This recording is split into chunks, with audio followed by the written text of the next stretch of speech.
इस वक्त दुनिया में बहुत कुछ चल रहा है। रूस यूक्रेन की जंग चल रही है, फ़लस्तीन और इसराइल की जंग चल रही है, फ्रांस के अंदर ओलंपिक गेम्स हो रहे हैं, बांग्लादेश में तख्ता पलट हो चुका है और म्यांमार में रोहिंग्या मुसलमानों का नरसंहार जारी है। भारत के अंदर भी बहुत सारी चीज़ें हो रही हैं। बांग्लादेश में जो सिचुएशन पैदा हुई है उसके बाद भारत के ऊपर बहुत प्रेशर है। इस वक्त प्रेशर कई सारी चीज़ों को लेकर के है।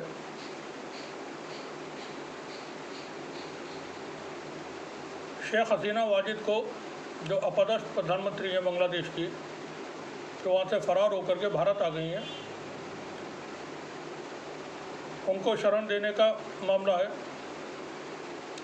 शरण दी जाए या न दी जाए, क्योंकि यूके ने बड़े प्यार के साथ इनकार कर दिया है कि वहाँ असाइलम नहीं मिलेगा उनको, और अमेरिका ने वीज़ा रद्द कर दिया है शेख हसीना वाजिद को।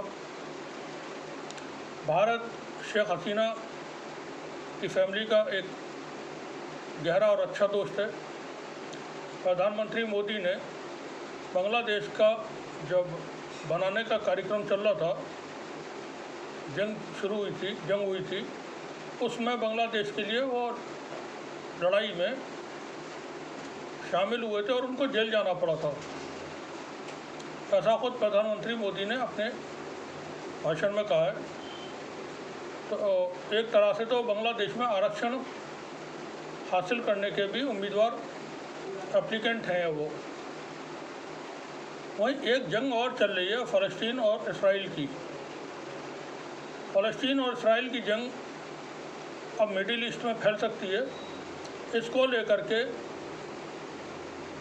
बहुत सारी खबरें हैं, और आज का जो ये वीडियो है वो मिडिल ईस्ट में जो ग्रेट गेम चल रहा है उसी के ऊपर है।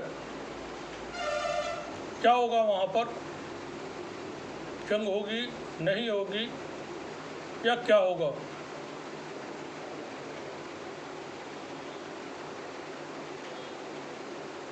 पूरी दुनिया की नज़रें हैं इस वक्त मिडिल ईस्ट के ऊपर। खबर की आपको जानकारी ही होगी कि ये मसला इतना क्यों बढ़ने जा रहा है, जब ईरान को जंग में एंट्री करनी पड़ रही है। 1 जुलाई 2024 को इसराइल के हमले में, जैसा कहा जाता है, इसराइल की एजेंसियों ने हमास के टॉप लीडर इस्माइल हनिया की हत्या ईरान की राजधानी तेहरान में कर दी। अब ये कोई छोटी वारदात नहीं थी। ईरान की कैपिटल में हत्या होती है, बड़े लीडर की हत्या होती है, उस वक्त होती है जब ईरान के नए प्रधानमंत्री के शपथ ग्रहण समारोह का कार्यक्रम हुआ था जिस दिन, और दुनिया भर के 80 मुल्कों के डेलीगेट्स वहाँ पहुँचे हुए थे।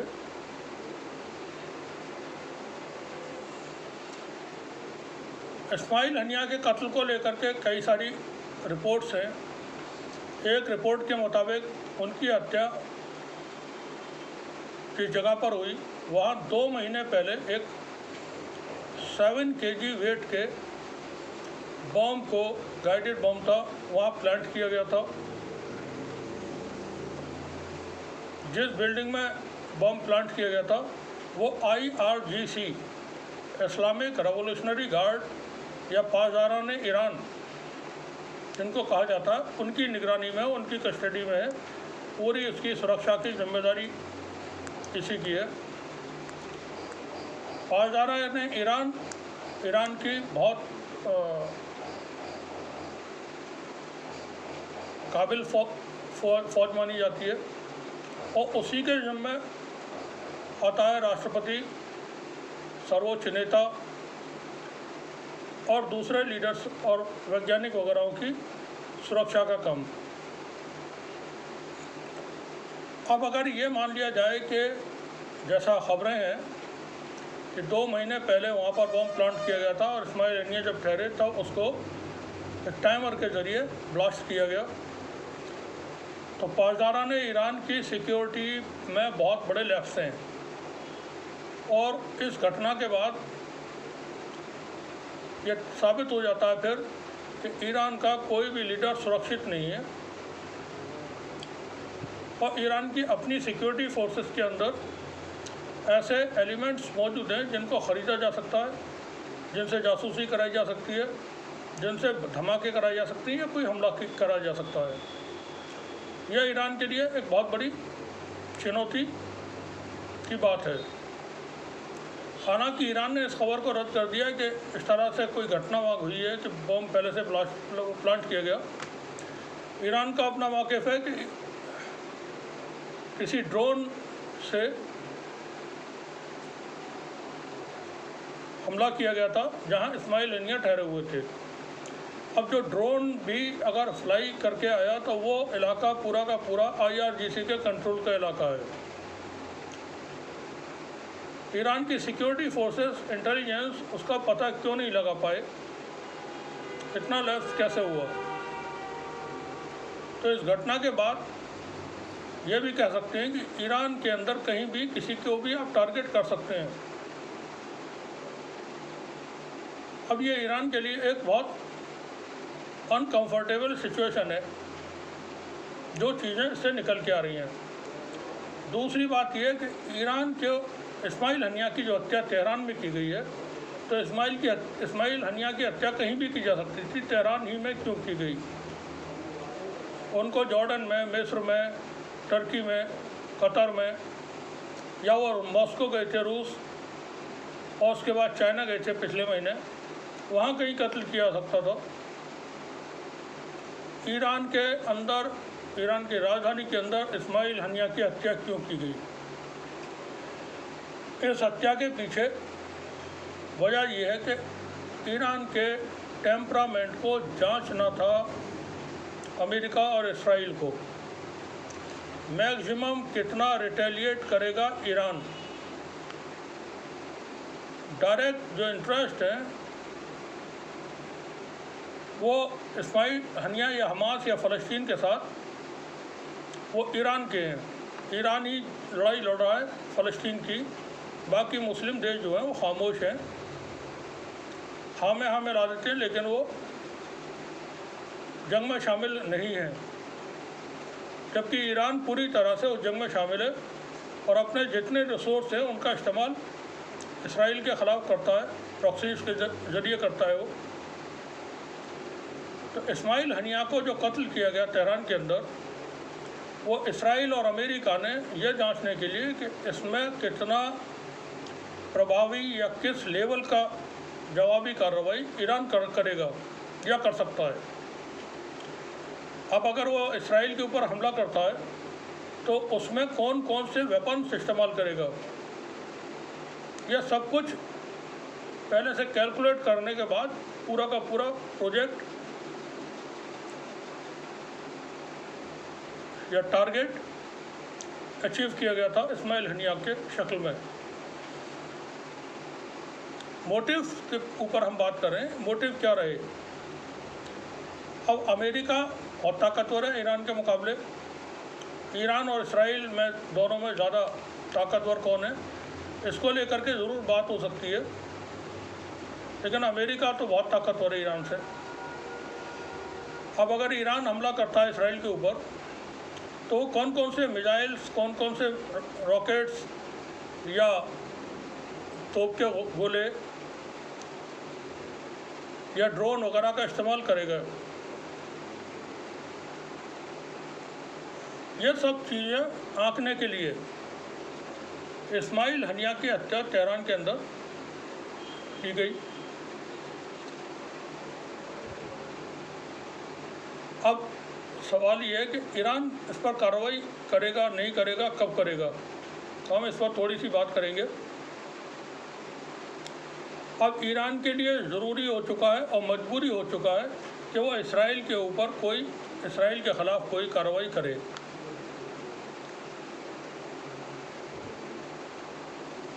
और अगर वो कार्रवाई नहीं करता है, ये भी मुमकिन है कोई कार्रवाई न हो, कोई पीस एग्रीमेंट गाज़ा के फ़लस्तीन को लेकर, गाज़ा को लेकर के वो तय हो जाए। अगर इसराइल हमला करता है और हमला नहीं करता है तो दोनों सिचुएशन में बहुत सारी चीज़ें हैं जो होंगी। हमला करता है तो ईरान के हमलों का जवाब अमेरिका, इसराइल किस तरह से देंगे, दोनों को डैमेज कितना होगा,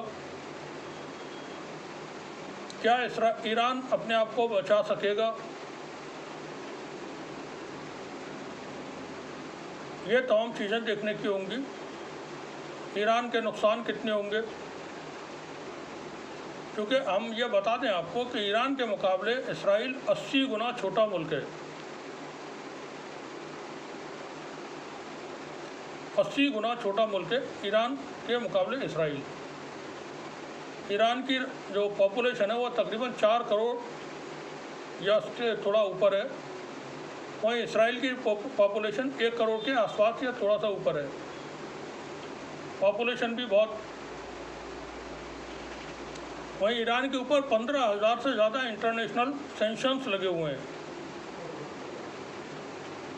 ये तमाम चीज़ों का ख्याल रखें, 15,000 से ज़्यादा सैंक्शंस ईरान के ऊपर लगे हुए हैं।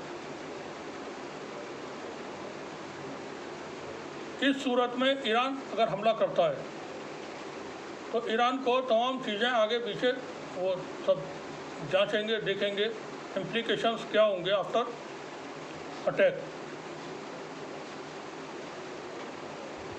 ऐसी सूरत में अगर ईरान के हमले कारगर साबित नहीं हुए, इसराइल का नुकसान नहीं हुआ,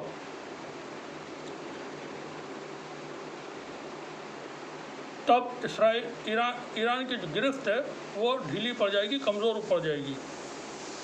और अपने जो साथी उसके हैं, जैसे इराक है, सीरिया है, यमन है, लेबनान है, इनमें जो उसकी प्रॉक्सीज हैं उस पर उसकी गिरफ्त कमज़ोर हो जाएगी।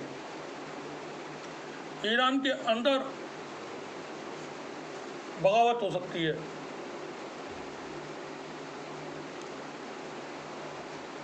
इन तमाम चीज़ों का आकलन इस वक्त चल रहा होगा ईरान के अंदर, क्योंकि IRGC ने कह दिया है कि हमला होगा तो होगा। अगर कोई डील नहीं होती है तो हमला होगा। अब वह हमला कितना व्यापक होगा, कितना असरदार होगा, ये तमाम चीज़ें आगे जाके मालूम हो जाएंगी। हम थोड़ा सा फ़लस्तीन के बारे में जिक्र कर लेते हैं, क्योंकि इस्माइल हनिया की जो हत्या हुई है, टारगेट किलिंग जो हुई है, ये कोई पहली और आखिरी टारगेट किलिंग नहीं है जो इसराइल और अमेरिका ने की है। यहाँ भी अमेरिका पूरा भागीदार है, सिर्फ इसराइल के लेवल पर यह काम नहीं हुआ है। हम आपको बता दें कि 2003 में इसराइल और अमेरिका ने एक हंटिंग सीजन नाम से ऑपरेशन शुरू किया था, और इसमें पहली टारगेट किलिंग की थी हमास के founder president Sheikh Ahmad Yasin की।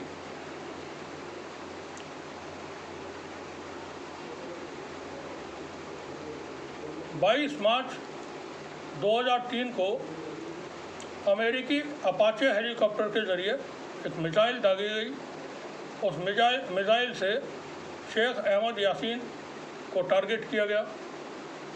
उसमें शेख अहमद यासीन की मौत हो गई और 7 दीगर लोग जो थे उनके साथ में वो भी वहाँ हलाक हुए और कई सारे लोग ज़ख्मी हुए थे। ये भी बता दें कि शेख अहमद यासीन चल नहीं सकते थे, खड़े नहीं हो सकते थे, वो बात नहीं कर सकते थे, वो पूरी तरह से माजूर थे, हैंडीकैप थे। सिर्फ वो सिंबल थे फ़लस्तीन रेसिस्टेंस का।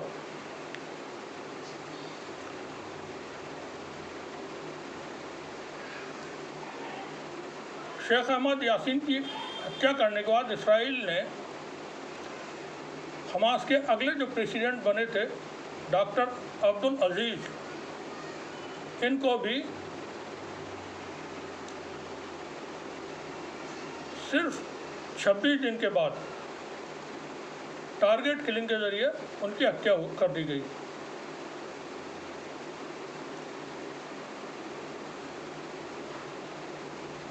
डॉक्टर अब्दुल अजीज़ की हत्या के बाद अब हमास की लीडरशिप जो थी वो किसी ऐसे फ़लस्तीनी को नहीं दी गई जो फ़लस्तीन में रहता था।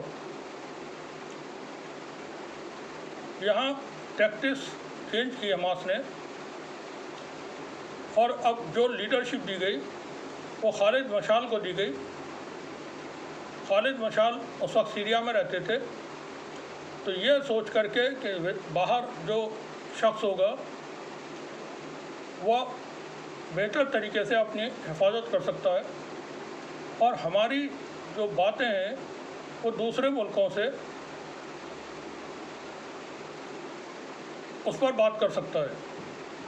तो अब खालिद मशाल को लीडरशिप दी गई। खालिद मशाल प्रेसिडेंट बने हमास के।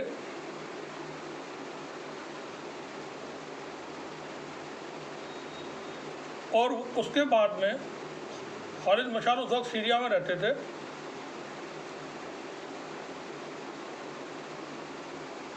मोटिव यही था कि वो अपनी हिफाजत कर सकेंगे इसराइल के हमलों से, इसराइल के मिसाइल वगैरह से।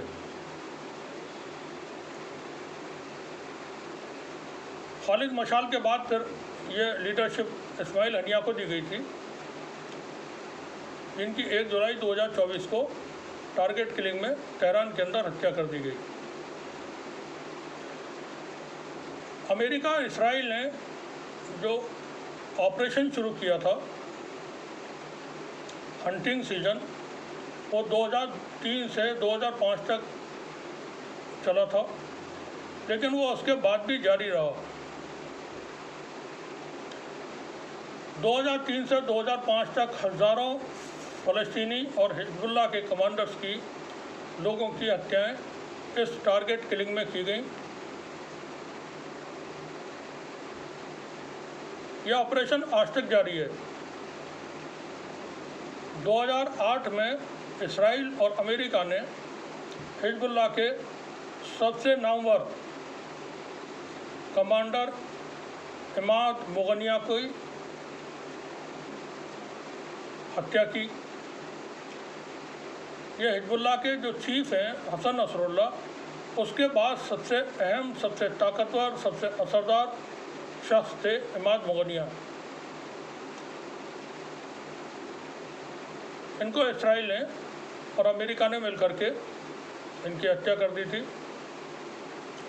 इनको बैरूत का भूत के नाम से भी जाना जाता था और अमेरिका में इनके ऊपर एक डॉक्यूमेंट्री बनी थी, वो बड़ी पॉपुलर हुई थी। 18 साल तक इसराइल और अमेरिका ने इनको तलाश किया और बाद में इनको फिर 18 साल के बाद तलाश करने पर इनकी हत्या की गई।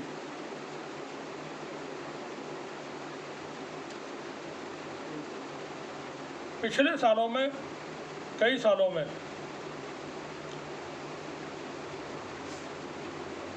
इसराइल ने जो टारगेट किलिंग्स की हैं उसके ज़रिए हमास की टॉप लीडरशिप को उन्होंने पूरी तरह ख़त्म कर दिया है। साथ ही हिज़्बुल्लाह की भी टॉप लीडरशिप को उन्होंने ख़त्म किया। लेकिन ना हिज़्बुल्लाह की ताकत ख़त्म हुई, ना हमास की ताकत ख़त्म हुई, ना हमास ख़त्म हुआ।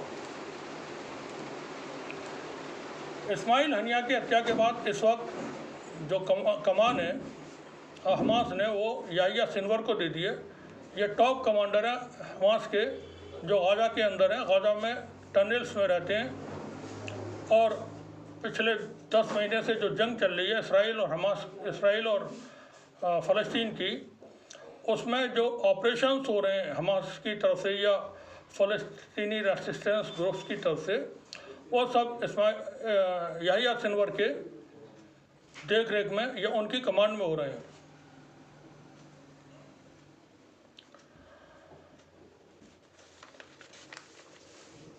इसराइल और अमेरिका ने कई सारी और भी किलिंग की, जो टारगेट किलिंग्स हैं।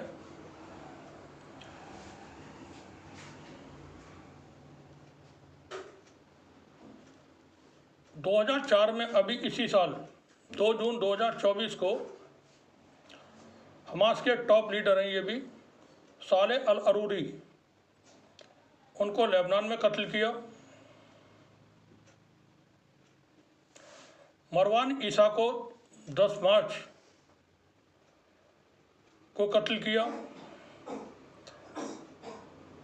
13 जुलाई 2024 को मोहम्मद दाइफ, ये हमास के बड़े लीडर हैं, उनको भी मारने की खबरें इस्राएली मीडिया के ज़रिए सामने आ चुकी हैं।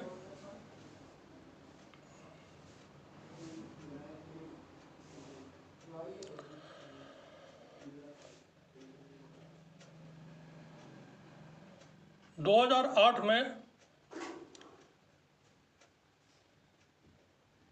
लेबनान के अंदर एक और बहुत बड़ी हत्या की थी। हिजबुल्लाह के एक टॉप लीडर थे,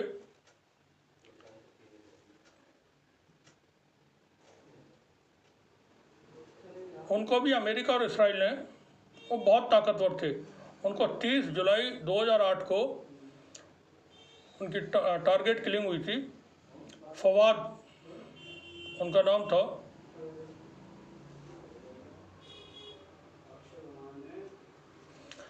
हम जो बात कर रहे हैं, ये इतनी लंबी हमने जो एक सीन क्रिएट किया है, वो ये बताने के लिए कि इसराइल और अमेरिका ये मिलकर के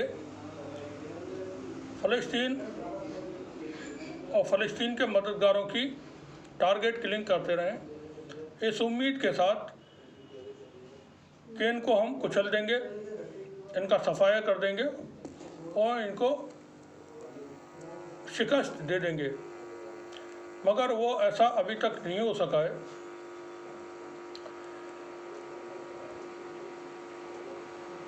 अच्छा, इसके पीछे थ्योरी क्या है? अभी तक कभी भी फ़लस्तीन और इसराइल के दरमियान कोई पीस एग्रीमेंट साइन नहीं हो सका है, कभी भी 80 सालों में। उसकी वजह क्या है वो थोड़ा सा और हम आपको बता दें। 19वीं सदी के शुरू में ही एक ज़ायोनिस्ट मूवमेंट खड़ा किया गया। यह ज़ायोनिस्ट मूवमेंट जो शुरू किया था या खड़ा किया था, वो यूरोप के बड़े असरदार गोरी चमड़ी के जो खूबसूरत यहूदी होते हैं, ये उन्होंने शुरू किया था। इसमें जर्मनी के या पोलैंड के यहूदी शामिल नहीं थे,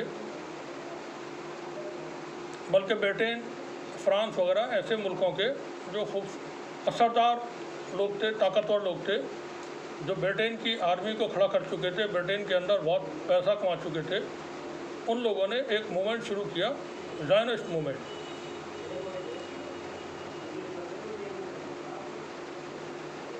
इसके फाउंडर जो थे वो हर्जल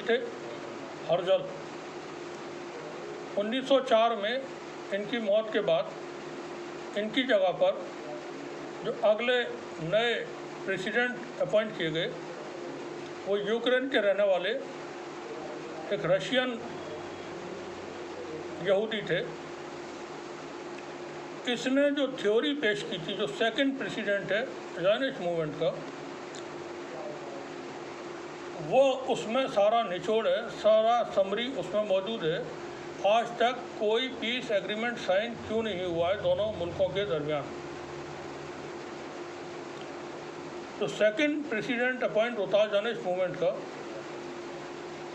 वो एक आर्टिकल लिखता है, वो 7 पेजों का आर्टिकल है। वो अपने आर्टिकल को फिर हिब्रू भाषा में उसको ट्रांसलेट किया गया है, यहूदियों ने ट्रांसलेट किया है। वो अपने आर्टिकल में यहूदी कौम से को बार बार बात करता है और वो बताता है कि आपका और फ़लस्तीनियों का या अरबों का क्या मामलात रहेंगे और इनसे कब आपको बात करें, कब कोई समझौते पर पहुँचें। उसने उसमें लिख दिया है और उसी के लिखे हुए के मुताबिक इसराइल अमल करता आ रहा है और कोई पीस एग्रीमेंट उसने आज तक साइन नहीं किया है। इस शख्स के मुताबिक ये फ़लस्तीनी लड़ते रहेंगे यहूदियों से।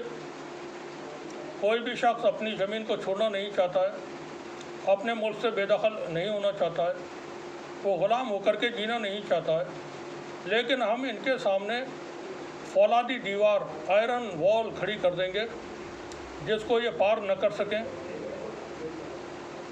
जिसको ये ढहा ना सकें। हम इनको धीरे धीरे शिकस्त देते जाएंगे और अपना कंट्रोल करेंगे। वो ये भी लिखता है कि यहूदियों को इस मुगालते में नहीं आना चाहिए। जो बहुत सारे लिबरल यहूदी हैं वो कहते हैं कि अरबों के साथ दोस्ताना ताल्लुकात रखो, इनके भी राइट्स हैं, इनकी ये ज़मीन है, तो वो इसको रद्द कर देता है और वो कहता है कि इस मुगालते में न रहें कि अरब लोग भूल जाएंगे, वो लड़ेंगे, अपनी ज़मीन के लिए लड़ते रहेंगे, मगर हम उन्हें, जैसा मैंने कहा, एक ऐसी दीवार खड़ी कर देंगे, आयरन वॉल, जिसको वो कभी पार न कर सकें। और आहिस्ता आहिस्ता फिर ये जब हारते जाएंगे और हारते जाएंगे और हार जाएंगे, और जब ये बिल्कुल शिकस्त इनकी हो जाएगी, और तब जब ये आए हार करके और कहें कि हमें एक जो फातेह है इसराइल, उसकी ताकतों से बात करने के लिए जब वो आए तो हार करके आए, पूरी तरह सरेंडर करके आए, और जब कहें कि अब हम आपके साथ पीस एग्रीमेंट चाहते हैं कि हमको किस तरह से रहना है, तब उनसे बात की जाए। जब तक ये मुकम्मल तौर पर हार न जाएं, तब तक इनसे बात नहीं होगी। और यही वजह है, उसी थ्योरी पर चलते हुए इसराइली जो ज़ायनिस्ट ऑर्थोडॉक्स हैं, वो कोई भी पीस एग्रीमेंट फ़लस्तीनियों के साथ साइन नहीं करते हैं। अब आते हैं हम ईरान के मुद्दे पर कि ईरान अगर हमला करता है तो क्या होगा। ईरान की रेस्पेक्ट की बात है, ईरान की सोच की अपनी जो आज़ादी है उसकी बात है, क्योंकि इस्माइल हनिया का कत्ल ईरान की राजधानी तेहरान में हुआ है। इस तरह से तो किसी की भी हत्या, ईरान के राष्ट्रपति रईसी की हत्या हो चुकी है, और भी किसी की हत्या हो सकती है। सैयद अली खamenei जो सबसे बड़े लीडर हैं, उनकी भी हत्या हो सकती है अगर IRGC में लूपहोल्स हैं तो। और इसराइल को ईरान जवाब नहीं देता है तो फिर इसराइल लेबनान, सीरिया, यमन, इन मुल्कों की तरह हो जाएगा जिसके ख़िलाफ़ इसराइल कभी भी कोई कार्रवाई कर सकता है। अपने मिसाइलों से हमले कर सकता है, ईरान के न्यूक्लियर साइट्स को, मिलिट्री साइट्स को टारगेट कर सकता है, या किसी भी लीडर की वो हत्या ईरान के अंदर करा सकता है। ईरान कोई जवाबी हमला नहीं करेगा। ईरान के 2 सैनिकों की, 2 कमांडर्स की मौत दमिश्क में हुई थी, जिसके जवाब में ईरान ने 14 अप्रैल 2024 को इसराइल के ऊपर 333 मिसाइल्स और ड्रोन से हमला किया था। वो बहुत सदा हुआ एक कदम था। सारी चीज़ें उसमें पहले से एक दूसरे को जानकारी में थी, किस लेवल का हमला होगा, इसराइल को हर तरह की जानकारी थी। साथ ही कतर की तरफ से और UAE की तरफ से minute to minute location intercept करके वो अमेरिका को भी बताई गई, और जो प्रोजेक्टाइल्स फायर किए गए थे ईरान की तरफ से, उनको ऐसी साइट्स पे गिराया गया जहाँ कोई ज़्यादा डैमेज नहीं होने थे, नुकसान नहीं होने थे। इसराइल के अंदर जो यहूदी हैं, जो विदेशी यहूदी हैं, यूरोप के यहूदी, जो बहुत गोरे वाले खूबसूरत वाले जो हैं, वो बड़े एलीट क्लास है इसराइल का। वो समंदर के साहिलों के करीब बहुत खूबसूरत जगहों पर रहता है। बाकी जगहों पर जो अरबी यहूदी हैं वो रहते हैं, और जब कभी कोई कार्रवाइयाँ होती हैं तो अरबी यहूदियों के इलाके जद में आते हैं। ये जो इसराइल के इस्टेब्लिशमेंट को चलाते हैं वो पूरी तरह सुरक्षित रहते हैं। उनकी जान माल की हिफाजत इसराइल बड़ी शिद्दत के साथ करता है, क्योंकि पूरा का पूरा जो यहूदी इस्टेब्लिशमेंट है, इसराइल का इस्टेब्लिशमेंट है, वो अमेरिका का हो या दूसरी जगह का, वो सारा निज़ाम इन इलाक़ों में जो 5-6 शहरों में बसे हुए यहूदी हैं, यूरोपियन यहूदी, वो सब उनके कंट्रोल में है। इनको नुकसान न पहुँचे इसलिए उनको बहुत शानदार लोकेशंस पे रखा गया है। उनके लिए बड़ी सहूलतें वहाँ दी गई हैं और बड़े ऐशो आराम की ज़िंदगी वो लोग बिताते हैं।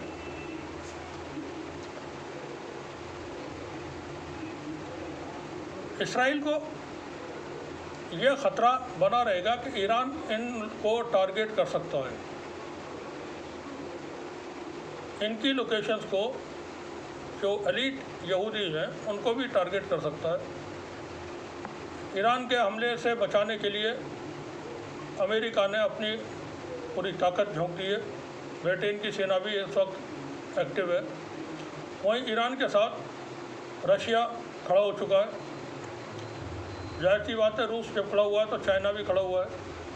चाइना का अपना बहुत सारा इन्वेस्टमेंट लगा हुआ है ईरान के अंदर, बहुत सारे इंटरेस्ट हैं उसके। चीन के दूसरे सबसे ताकतवर लीडर, उन्होंने भी विज़िट किया था। ये रशिया के प्रेसिडेंट पुतिन के बहुत करीबी हैं, सर्गेई शोइगु, वो उन्होंने विज़िट किया 2 दिन पहले।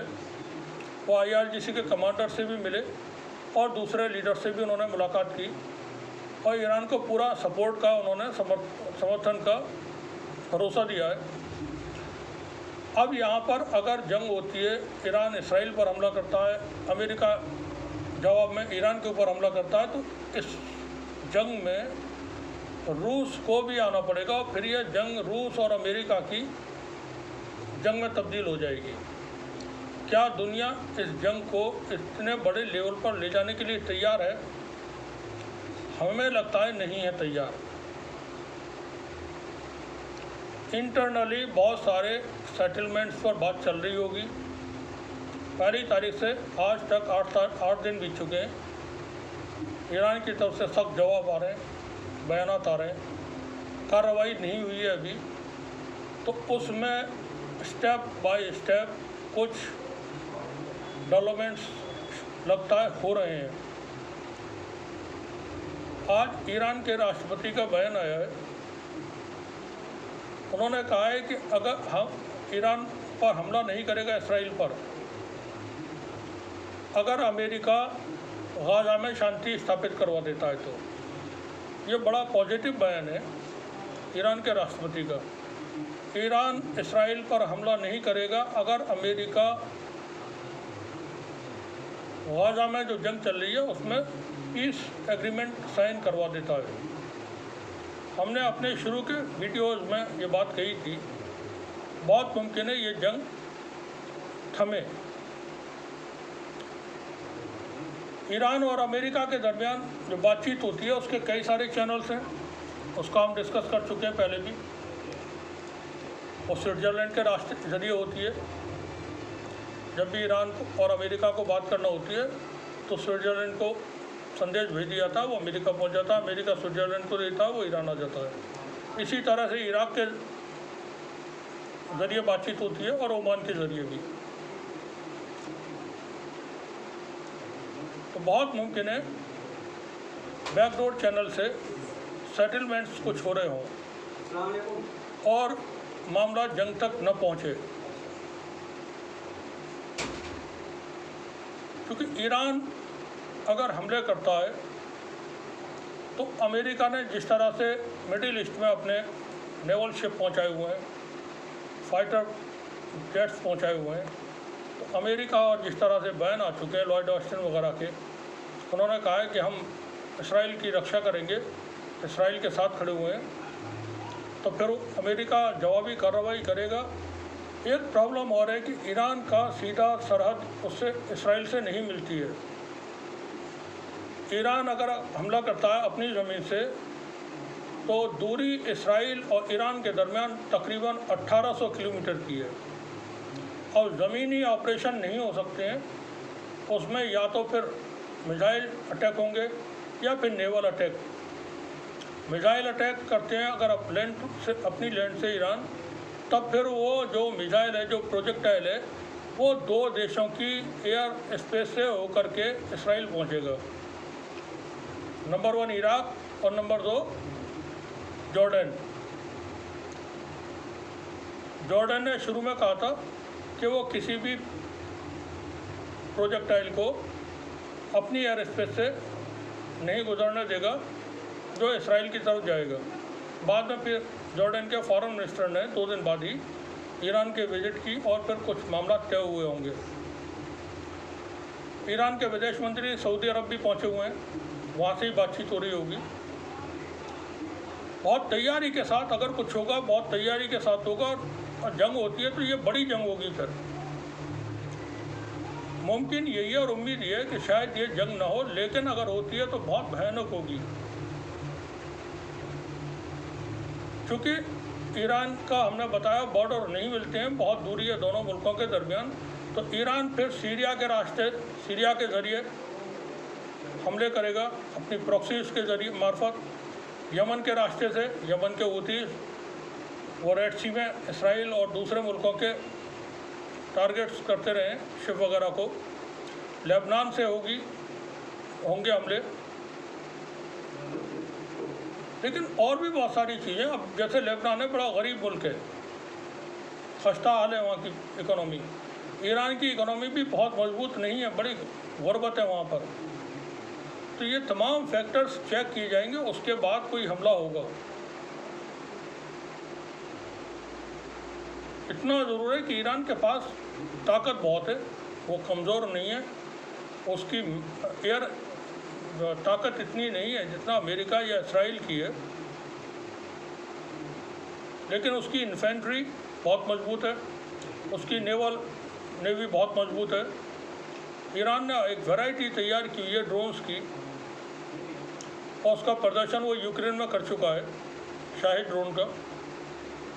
उसके पास कई रेंज के मिसाइल्स हैं,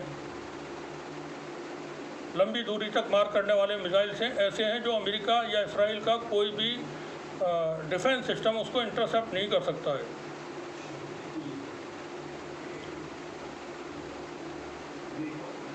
इम्कानात जो नज़र आ रहे हैं, बैकडोर चैनल से बातचीत चल रही होगी।